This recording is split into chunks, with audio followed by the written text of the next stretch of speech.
Smartboard, yes, whiteboard, সবচেয়ে important জিনিস আমরা মিস করছি কি বলেন তো?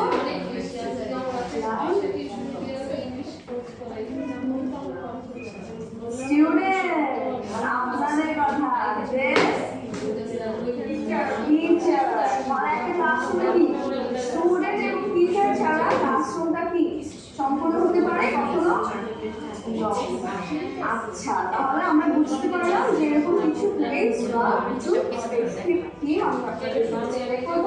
আপনারা যেটা করবেন ওখানে ঠিক একটু যেমন বলছিলাম ক্লাসরুমে থাকতে পারে ওইরকমই ওই প্লেসটাতে বা ওই ফিল্ডটাতে থাকতে পারে সেগুলো।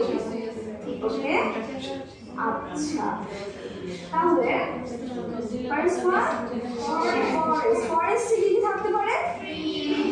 Trees, flowers, animals, birds, yes, so okay, art, fruits, flowers, আমরা কাছে animal নাম বলি কেমন?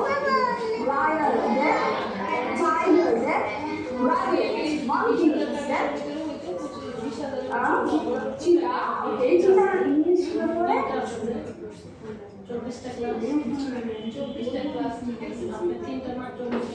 Yes, চিটা আছে, but চিটার একটা ইংলিশ ওয়ার্ড আছে, সেটা হচ্ছে leopard, ঠিক আছে? চিটা বাদ হয়ে আমরা হচ্ছে leopard, ওকে ওকে। তারপর আসি আর কি হতে পারে?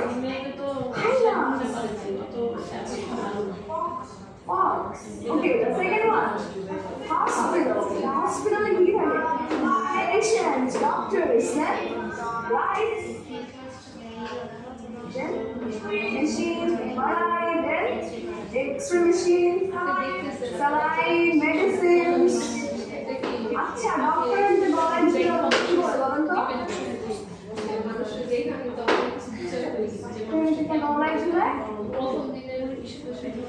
Stethoscope, exactly. তাহলে ডক্টরের যে বলেন ছিল যেটা দিয়ে আমরা কি করি? হার্ট বিট মেজার করি, তাই না?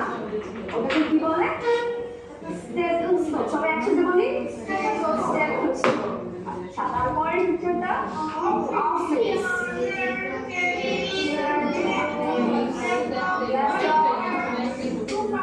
আর কি করে ছবিটা দেখি আমরা, ছবিটা একটু বলার চেষ্টা করি।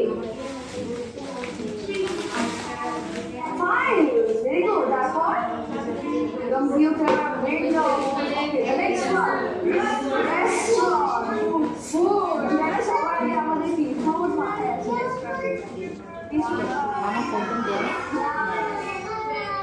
Windows, light, okay, chandelier, then chair, tables, very good. তারপর কি? কাস্টমার্স, আর আরেকজন আছে কিচেন, ওকে, আরেকজন আছে এমপ্লয়িজ, ওয়েটার, তাই না? ওয়েটার। আচ্ছা, তারপরে ওকে, বিফোর দ্যাট আমি বলবো এটা উচ্চারণটা কি হবে? ওশান। আমরা কিন্তু এটাকে কেউ ওশিয়ান উচ্চারণ করবো না, কি বলবো?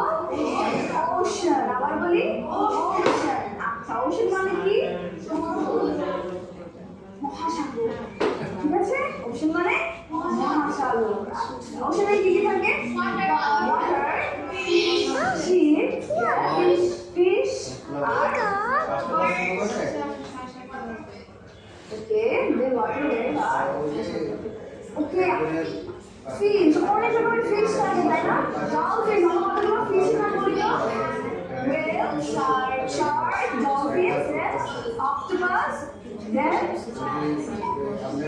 shrimp, then starfish, then octopus, okay, আর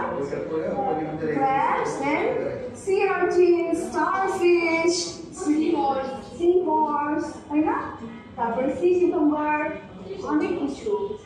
আচ্ছা, তারপরে স্কুল আমাদের সবচেয়ে পরিচিত। কি হতে পারে এখানে কি থাকে?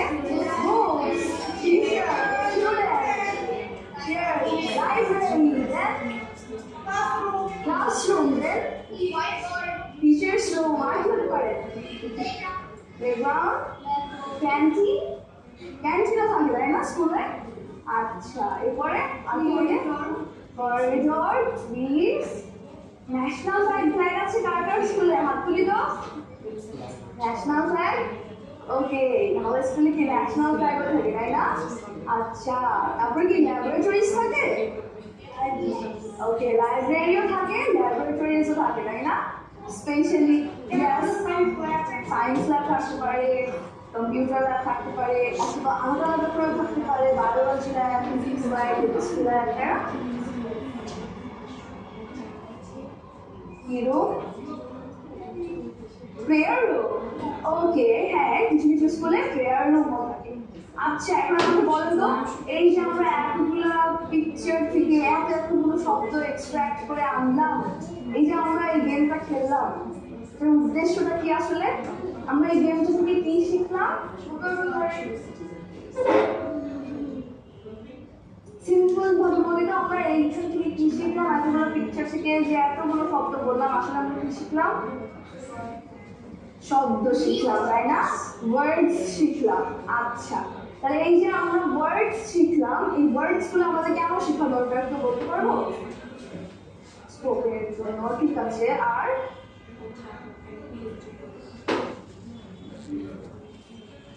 yes, for making sentence. Anything else? Okay, ইংলিশ বেসিকের জন্য, রাইটিং এর জন্য, স্পিকিং এর জন্য। আচ্ছা, এখন আমি আপনাদের একটা সিচুয়েশনের কথা বলি, দেখি আপনাদের কি মিলে কিনা। এরকম প্রায় সময় হয়ে থাকে না যে আমরা ইংলিশে যখন কথা বলার চেষ্টা করি, আমরা কিছু একটা বলার চেষ্টা করছি, ওটা আমরা ভেতরে ভেতরে বাংলায় বলছি কিন্তু কি ইংলিশে বলতে পারছি না, তাই না? এরকম হয় না যে আমি একটু বলার চেষ্টা করছি, বাট আমি আটকে যাচ্ছি, আমার ওয়ার্ডটা মনে করছি বাংলায় বলছি, বাংলায় আমি মনে মনে বলছি যে আমি এটা বলতে চাচ্ছি, এটা আমি বাংলায় জুড়ছি, কিন্তু মুখ দিয়ে ইংলিশটা আসছে না, তাই না? এই সিচুয়েশনটা খুব কমন, তাই না? আমাদের সবার সাথে কোনো না কোনো সময় হয়ে যায়। এইটার কারণটা হচ্ছে vocabulary। তাহলে আমরা বেসিক্যালি শিখছি vocabulary। vocabulary কি জিনিস? ওই যে প্রথমে বললাম শব্দ